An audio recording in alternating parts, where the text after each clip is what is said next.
Hello everyone. This is a simple showcase of a model I made of a P90 about 11 months ago, last Halloween, when I went trick-or-treating. Don't worry, at the time, I did have an orange indicator that showed that it was fake.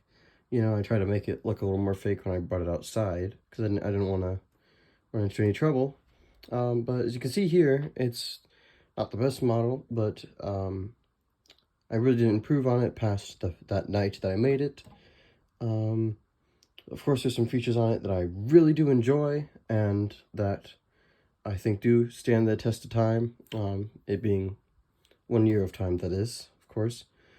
But overall, I did use some reference pictures of some real-life P90s alongside pictures from games like Call of Duty and other popular FPS games. I did look at other models too from other people. Of course, some distinct differences and I guess flaws is that it is bigger and longer, not bigger, but longer definitely than other models because at the time, you know, I was rushing through it. I wouldn't care too much for size. And of course, it's always, I think, a good thing to try to make a model your own, you know, and make it how you like it. Of course, there's plenty of things I would change, but I haven't really touched it at all, touched the design at all, since I made it a year ago. I guess we can go off from the front going backwards. In the front here, I try to make a decent muzzle. I used these stud shooters, these 6 stud shooters. It would, on normal sets, in normal play sets, you'd spin something and they would shoot off 6 studs off the front of them. And so I stacked 2 of them. I used, it's a simple design, very easy to take apart, but I think it gets the idea done for a good muzzle. I can try to put that back on. And then going forward, we have this front rail here, and I think this part is probably one of my favorite parts of the thing. It's a little hard to show off here, but I was struggling for a bit trying to get the right angle of the front of this rail here, but I think it turned out really well. And then looking at the back, I think comes together pretty well, I'd say. Alongside the iron sight, which I can attempt to show you in a moment. You just look down there, you can see it's nothing too special, but I guess the job done. Of course, that back part here falls off a lot, so I'll grab that in a second. But the foregrip, I think I made a little bit too, I guess, fat. Of course, again, I never decided to change anything on this. And the mag here does come out. It's only connected by a few studs, especially this angle piece here connects vaguely to the bottom there of this platform, or however you want to call it. The mag just neatly slides in. There's a little stud place here that it connects to. It's okay. It's not the firmest thing in the world, but it gets the job done. It allows me to take it out in and out without issues, really. Then moving backwards, of course, I lost. We can grab it in a second here. This would go here. It was probably the weakest connection of the build, because I only used these connectors here. And didn't really care to change the build, as I mentioned before. But I think it served its purpose really well, at least for display, that is. Of course, you can tell where all the length comes from.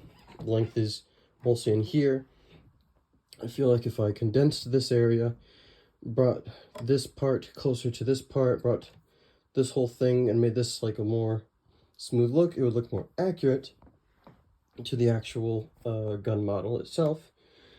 And it's also worth mentioning that this back section here is supposed to go up more, up to the mag, because I'm pretty sure the shells of the bullets are supposed to get deposited in here, because on pretty much every model I've seen, this, when you click it in place, it does appear to connect to this back part a little bit, and there is a gap at the bottom where presumably that's where the shells are discharged, or whatever they're called. I'm afraid I'm not much of a gun person, but I do enjoy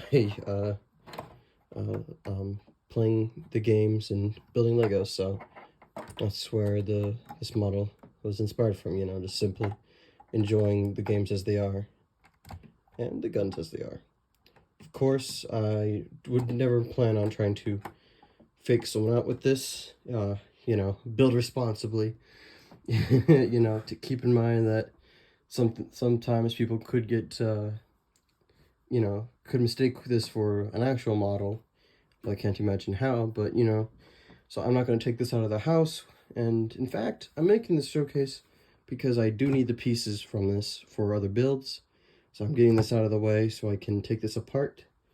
So realistically, this is the only time anyone's really ever going to see this, but a few notes. I really love how the front part turned out.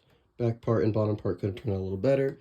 In the future, I might make another model. You know, we got a trigger here, but it's loose and it doesn't do anything. In the future, I might make even a functional model of another gun, but in the meantime, I think I'm just going to stick with my Star Wars spaceships and all. Overall, I think, at least for the time and the rush that I was in, it turned out really well, and I'm happy to share it with you all. And if you want more Lego content like this, I do plan on making another channel. At this time, I think I have 2 videos up on the new channel, one being for my custom-made, well, semi-custom made Mandalorian starships, and I guess upgrade, however you want to see it, of Kylo Ren's shuttle playset. Kylo Ren's shuttle playset. Of course, you'll have to go to their channel to see anything of them at all. No, cut that. Because I frequently do enjoy upgrading different ships and models. In the future, you'll probably see an upgraded version of an AT M6, which is a first order version of AT-AT. Thank you guys for watching. I appreciate any support given. Please feel free to follow or like the stream, and I hope you have a wonderful day.